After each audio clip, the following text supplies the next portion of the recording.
let's get into Hollywood luxury hair. So we clearly see that you're that girl when it comes to athleticism and basketball. So let's get into your passion to start your hair company. Tell me what sparked that interest to start Hollywood luxury hair. I've been wanting to do this since I was in like high school, honestly. And then when I got into college, I just always wanted to be girly on the court. And I felt like when I first started playing basketball, I played with some boys, and they had me in these oversized uniforms. I just feel like all my like femininity was just just deleted. Like I couldn't even be girly, and I feel like the least I could do was keep my hair done, my lashes, lip gloss, still be cute and feminine in a way. And that's really what inspired me, just to be able to have people who don't have that luxury of hair or whatever. Like I wanted my own, and people always love my hair, so. Yeah, the hair. Yeah, your hair be giving. Like even on the court, the hair is intact. It don't be going nowhere. It's just there, the ponytail, the everything. So I love that, and I love how you tap into your femininity. So honestly, I wanted to.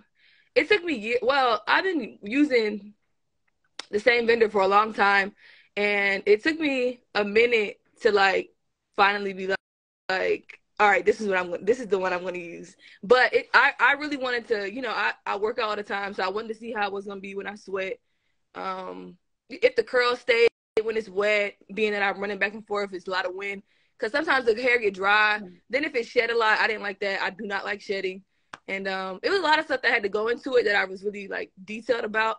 But for the most part, I wanted it to be affordable, and I wanted it to be luxury hair. Because getting the hair installed is a lot, and then buying the hair is a lot, and then the whole process is a lot, especially if you want a color, a different length. I change my hair every 2 weeks, so I really wanted the price to be affordable and then the quality to be very high. Okay, that's what we like to see. And yeah, it's like, did you ever feel like deterred, like, oh my god, this is a lot of work doing all this, getting the curls and seeing which like quality you wanted? I think realizing how much goes into it was kind of like fun, because you kind of feel like you're doing something. And this was my first thing on my own, so I felt like I had so much to do. I felt busy, like I had so much motion going on, so I liked it.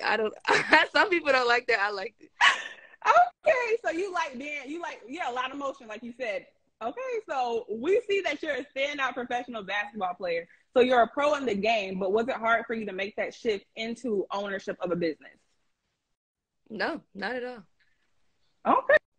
Look, just like that, she said no. Okay. Yeah, no, not at all. I think having a good team, and then them having the same like passion and like energy towards it that I had, and getting stuff on time and customer service and the packaging and all that stuff, it kind of just flows. It's really easy if you have good people. It's hard when you got to check on what's his face, what's his name ain't doing, the shipment not coming in. Like it's hard when stuff isn't like organized, but once you organize and you have a little plan, it's kind of easy. So was there any hesitation or nervousness or fear when creating that in the launch of it? Like when you were about to launch November 20th, how were you feeling? Honestly, I was like, the girls is gonna love this. And then I was like, even if they don't, I still got a bunch of hair that I can wear myself. So it was like, I didn't really think negatively about it. I just kind of felt like everybody was gonna love it because they already loved my hair anyways. And then, so I didn't really have any negative thoughts. I wasn't really nervous about anything other than like sales or something like that. Okay. Oh, I love your positivity, because you said no. Like, if y'all don't like it, I'm aware. Exactly. No, seriously. And two, I just feel like with business, you can't really look at, I mean, yes, the target audience is the people, but it's really about you and what you like. Like, I don't really care if y'all don't like it. I wanted to do this for me, you know? So, yeah. Okay, so what was the feedback? Did a lot of people receive it well when you launched November 20th? I started doing marketing for it before I launched. And when I was going to the photo shoots and doing all this stuff, everybody at the photo shoots wanted the hair already. So I was like, oh yeah, this is gonna eat. I'm gonna eat right now. I'm gonna eat right now. But then once it launched, it did good. I think my personal page is about like basketball and stuff, but being in the beauty market, I think getting like into that, you gotta like dig deeper into that, because I'm really on basketball side. So just growing in that area. But otherwise, I did good. I think you did good too, like especially with the marketing and promo. I love the video with the Beyonce. That was good. It's like it was upbeat. It made you want to watch. It made you want to see. Okay, what Taya got? What's she doing next? You know. So I like that. That was cute. Thank you. Oh, that's the funnest part. I didn't know how much I love marketing, honestly, because I just did all that by myself. Oh, you did? You did all the video too, the reel? Mm-hmm. Girl, that look like you had like a what is it, a production? They call it production. Is it a production? Oh no, I didn't record myself. I didn't do all that. I'm talking about like the ideas and the creativity of it all. Not like I didn't record that. No, I didn't record that. Okay, so like you talking about like when you were laying down on I don't know if that was a bed, but and the hair was flowing. That's what you came up with. Oh yeah. Okay, period. That was cute. Okay, we love to see it. We love a creative marketing girl. Thank period. You. So yeah. So do you have? Okay, I know you said like you have a lot of support around you. So when it comes to packaging the items and stuff of that nature, do you package them yourself, or you have like a warehouse? How does that work? I actually work with my mom. And my mom loves to organize things. So she is actually the one who, as soon as you buy it, she's shipping it out. Like package, label, packages, all that stuff is done. Like she's like, I don't know, she's been working for so long, like it's just second nature to her. So she the as fast as we ship things, that goes all to her. That's credit to her. Okay. So you're just the beauty and the brains behind it. Okay. I don't got nothing to do with shipping. I don't got nothing to do with that. She said, I don't want no part of that. No, seriously. Okay. So I got to know, what sets your new brand, Hollywood Luxury Hair, apart from other competitors? Why should we go out and buy it? I personally feel like you should go out and buy it because it lasts long. Like I've had this in for, I don't know how long. I done had like 3 installs with the same hair. And this is still the wavy. And I don't do my hair. I have to go get my hair done. So I done laid in a bonnet in this for like weeks. And I curled it, touched it, flipped it, nothing. And it just stays nice. It's nice texture. It's full. So you don't have to get as many bundles. Like, you know how some hair come, the bundle be like, you need like 4 of them. Like you don't. It's very thick. It doesn't shed. And this is really thick. This is wavy. And this is what I have in my hair. So when I installed it, I don't have to straighten it. I don't have to curl it. I just had to straighten my leave out. And it dead gave. What the pictures you see on Instagram is exactly how it came. Yeah, because it's giving voluminous. I mean, voluptuous. Yeah, voluptuous. Yeah, it's very thick. It lasts long. It don't shed. And it smells so good. Like, you don't smell like corn chips. You don't smell like feet. It smells real good. And the packaging is cute. You get it real quick. And then, yeah, the quality of it is good. And then it's affordable. Okay. How long would you say it lasts? Oh, no. I think it lasts for like a couple years. Honestly, I dye my hair, strip back, dye it, cut it, all types of stuff. So with the same install, honestly. So honestly, I think it'll last a long time. I mean, you can't really be too hard on hair. It's your hair. It lasts. Okay, period. Yeah. And that right there is the answer. So right now, like this is 3 bundles. Oh, they go together real well. Like they look really thick and full. Like I like full hair. Exactly. Like me too. I don't like that thin ponytail stuff. No, exactly. And then the bob, I don't like stiff bobs. The bob cannot be stiff. Okay. The bob need to give Edna mode. Okay. It needs to give Edna mode. I know you're offering Burmese curly, bone straight, and natural wavy bundles. So can we hope to see some closures, some wigs, some lace fronts in the near future? You know what? It was hard for me to do that because I was gonna do that, but then I was like, you won't never catch me with lace on my forehead. So I didn't know how to market that yet, but I'm gonna have to find people who do wear stuff like that because I can't do the hard baby hair. So I'm gonna find somebody else to do that. But I was looking into it. I was really looking into it. But I honestly, finding a wig vendor is way harder than bundles because I want the lace to be transparent. I don't want a thick part. It's so many details that go into it because I'm not going to say y'all some wigs that I feel like I wouldn't wear.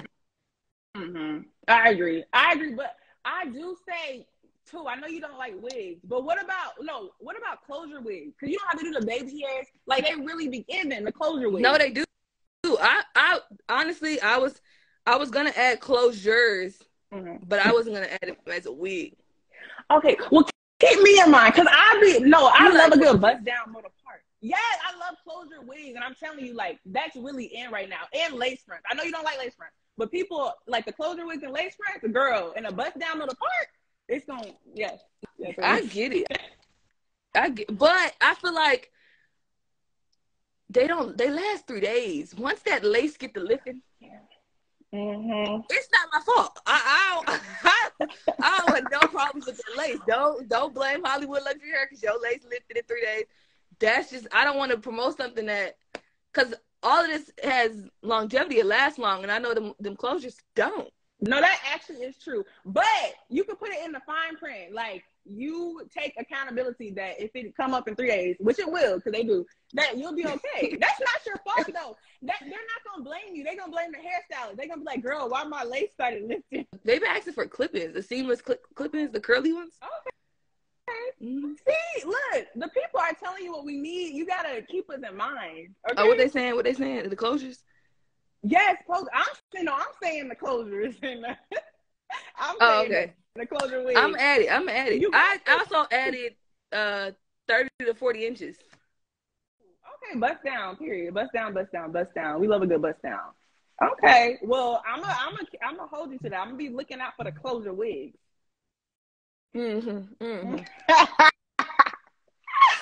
Probably Valentine's. Okay. So I know your vision for Hollywood luxury hair is your hair's your signature, and you want the ladies to feel their best. So describe how you feel when you have your hair laid, because I know you're gonna keep a style. I feel like when you look good, you feel good. And even if you don't feel good, when you look good, it make it better. Like, I might feel like shit today, but I look good. All right, I can live to see another day. But when you look like shit and you feel like shit, that's the worst feeling in the world. And I feel like when you get your hair done with luxury hair, it lasts so long that it's so many days that accumulate from looking good and feeling good that it just helps with your self-esteem and just how you feel as a woman. And I just think that that's what I wanted to give to my customers. Seriously though, because when you go to the salon, you know, when you like down and out and look like a bum, then when you get your hair laid, it's a new person. Like, I feel like a new person. So I feel like a new person, girl. Yes. Okay, but like I told you in the beginning, watching you play basketball and stuff, your hair doesn't seem to go anywhere. So what is the tips and the tricks? Like, how do you keep it so laid? Honestly, it's like a concoction. So that's one of the surprises that's coming with Hollywood luxury hair. And yeah, it just won't move. It won't move. If you do a little slick back ponytail, or even, you know, your leave out or your edges, like, it won't move. Work out, sweat so you're about to have, it won't move. So wait, so you're saying you're about to have like a product like edge control and gel? Yeah. Like I said, it's a concoction. So it's not, you know how some people just put edge control, they sweat and it curl back up, or you put edge control, you sweat and it turn white. So I done figured out the concoction. So the concoction that's gonna come with it is gonna be on luxury hair. Okay. So when is it gonna drop? When is the concoction gonna drop? Probably. I don't want to give an exact date because the holidays is a mess right now, but it's in the works. I'm excited for that. We got like 3 surprises. Okay, well, excuse me. Okay, y'all heard it here. She will be dropping 3 new surprises coming soon, period. So I want to get into you as an athlete now, because we have to highlight that. So you were on Open Doors list of most marketable professional women athletes in North America. So what qualities do you need to be considered a marketable player? I think to be marketable has a lot to do with, it's not like a character. Like, I don't want people to think that like being marketable is somebody you got to make up, and because you could be boring and that could be marketable. Like, it's you just having real confidence in who you are. Like, if you're not funny, you not being funny is actually funny to people. Or you being hilarious is funny to people. Like, it depends. Like, your audience depends on you. And as long as you stay true to who you are and your personality, I just think that it's marketable. It's when you acting like something you're not, where it's like, don't nobody really know who you are. Like, it's hard to follow. Like, it's just a mess. But when you just true to who you are, I feel like it just flows. People want to see that, like your authentic self. I think that social media gives you the opportunity to do that. Mm-hmm. And I like how you tap into that on your like page and your TikTok and stuff. Like, you don't really care about how you're seen. You're just gonna do what Taya wants to do. And I feel like that makes people attracted to someone. You know, like, because I'm not seeing you. I feel like social media is like your virtual resume. Like, you're showing your personality, you're showing yourself. So I feel like that's good too. That's very marketable. And I will also say that when it comes to being marketable, some stuff is not for the market. Like what? Like so well, you know what? To each his own. It depends on what market you're trying to be in. But for me, I feel like, you know, seeing my personality, seeing what I love most, seeing the things that matter to me, that type of stuff. Because your Instagram is a business. It's not like your phone. Mm-hmm. Like, I'm not, like, what you see in my phone is not what you see on Instagram. Or how I live my life privately is not what you see on Instagram. Like, you see my personality, you see what I like, you see my businesses, you see what I'm doing, like me working with other companies, stuff like that. So I think part of social media is knowing how to separate the two, personal and business. I don't think your personal should be on social media. Like you know how some people be like, they not hiding, but it's not public, kind of, or it's public, but they're not hiding or something like that. Right. Like, you know, but you don't have to like know the inside details of it.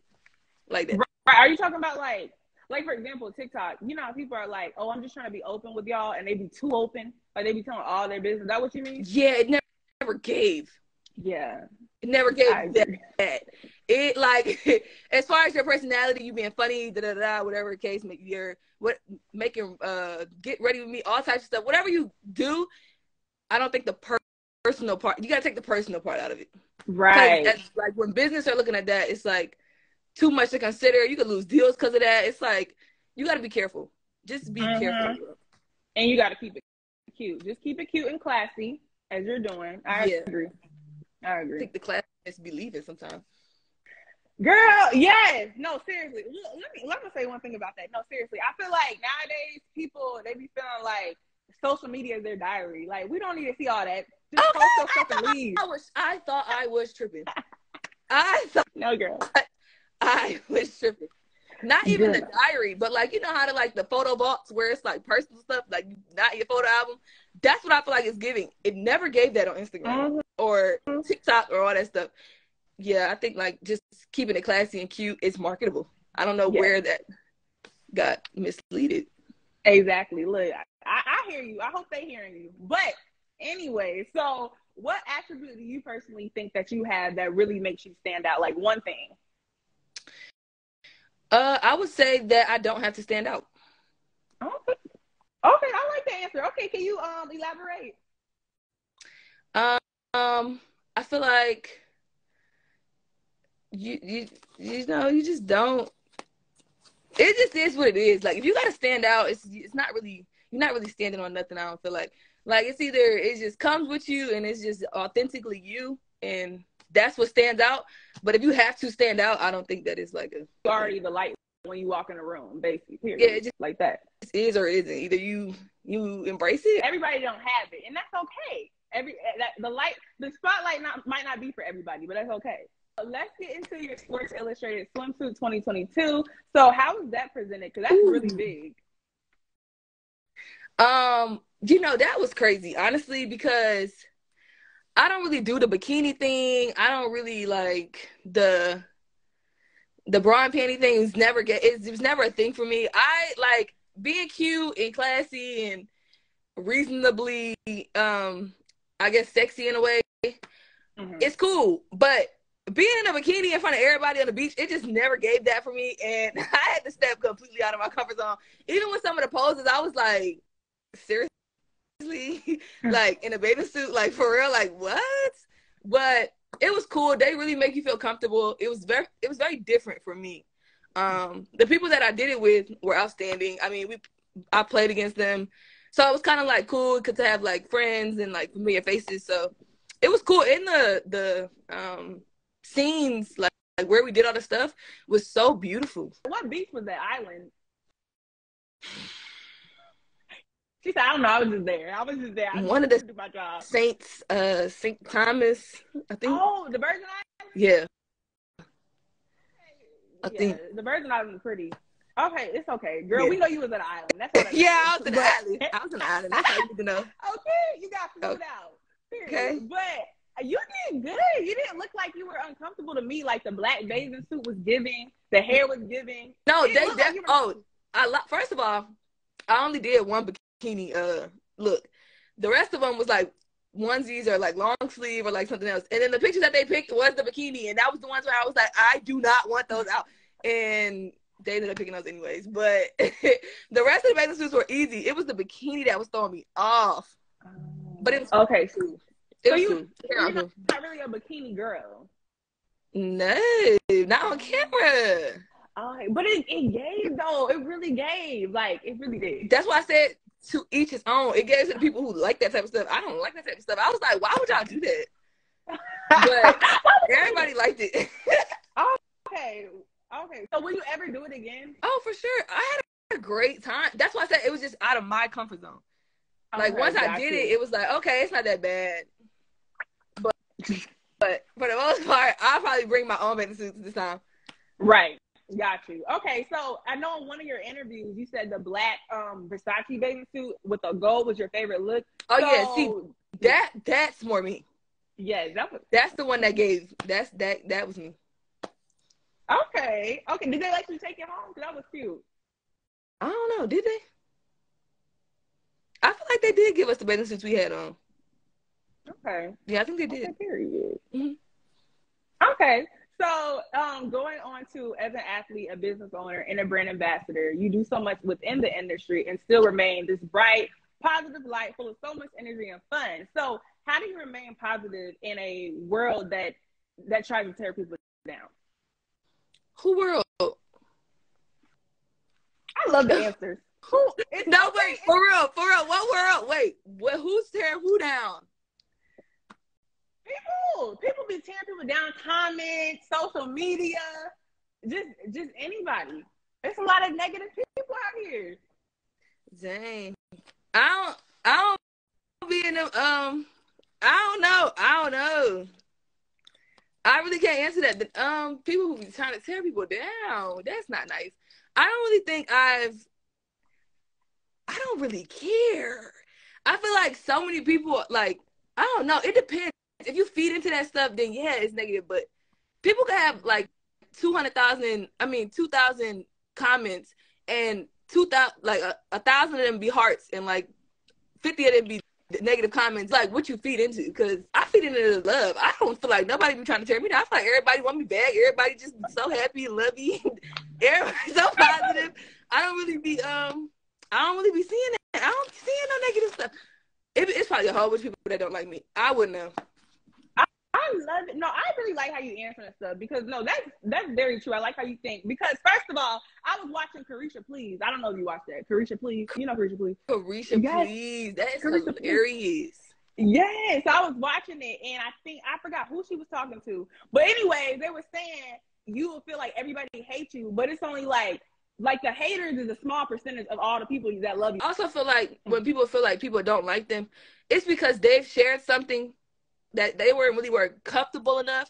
And social media is for opinions. Like I don't post things that are precious to me where I feel like I'm going to give people the opinions to be negative about. Like what's personal to me is personal to me. All the stuff that I put out there, if you like it or not, like it's a picture. Like you can't hurt my feelings about a picture. Like, okay, you don't like my outfit, fine. It wasn't for you. It was for me. I wore it. You didn't. Like it's stuff like that. Like just that don't matter to me. Like I don't really have my personal life out there to feel like I have the world. Like you know what I'm saying? Like coming at me. Like I don't do that.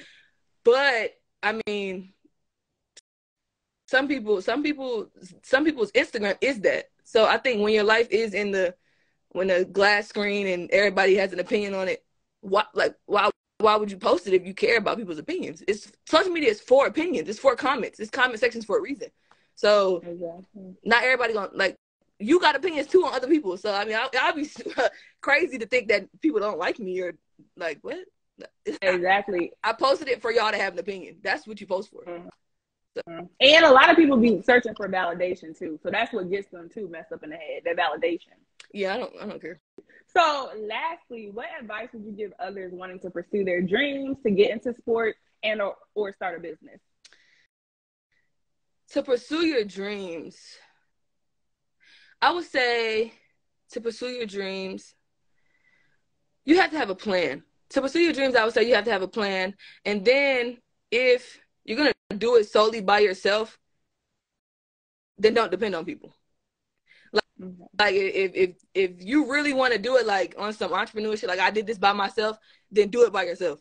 Like don't owe people a whole bunch of money. Like once you start a business, you already owe the business. So if you're gonna have people helping you, you're gonna owe them too. Like it's just too much. Either do it by yourself or have a plan to incorporate people to do it with you. If not, take your time. It's no rush. You do not have to rush because you 22 and Kylie was 20, whatever, when she got famous and rich and all that stuff. You don't have to compare yourself to people. So I would say that, like, stay in your own lane, like, compare yourself to yourself and just get better every other year. And then for, what was the other one? Basketball? Yeah, sports. Yeah, sports. Sports. I would say sports is hard because I honestly was blessed to be around people who actually knew what they was talking about and been through where I wanted to go. And I had great examples. I had people to push me when I didn't want to. I had a great support system. I was very blessed. So I can't speak on from somebody who don't have that. Like, I don't know what that would look like for you to figure that out because it's a lot of smoke and mirrors when it comes to sports. It's people who never play basketball that are trainers. It's people who never play basketball that are coaches. Like, I would say for me, in order for me to have somebody to look up to and to trust in the process of me being where I wanted to be, you have to have been there or was close enough for me to feel like I could believe what you're talking about. Like, you can't never done it and then tell me how to do it. So I would say be around people who've done it and get advice from people who actually live what you want, like what you want. Exactly. Yeah, you can't be taking advice from people that don't even like. That's like, you know, how people take relationship advice from people that haven't even been in a relationship. That doesn't correlate. You're not gonna learn nothing. So I definitely agree with that. Or basically follow your own path. They'll take advice from people in a relationship, but they don't like their relationship. Exactly. Okay. I feel like just follow your own path and stop trying to be like everybody else and just understand that's their blessings and these are your blessings. Yeah. And you got to know where you are in life, honestly. Because where I was at 19 or whatever age is not where I am now. So the advice that I took then is completely different from the advice I'm taking now. So you just got to know where you are and where you're getting advice from. Because the advice from where people are in their life could mess up your whole life. And it takes one decision, one choice to ruin everything or to make everything. So being conscious of the decisions and choices that you're making, they do follow you. All that life goes on, it goes on, but it goes on with consequences. So tread lightly with the choices and decisions you make at a young age up until Exactly. Okay. Well, thank you so much. And I love the gems that were dropped and the knowledge, and congrats on everything. And remember, the closure wigs, we need them. Okay. Closure wigs, 30-inch bust downs. Got you. Okay. It was nice talking to you.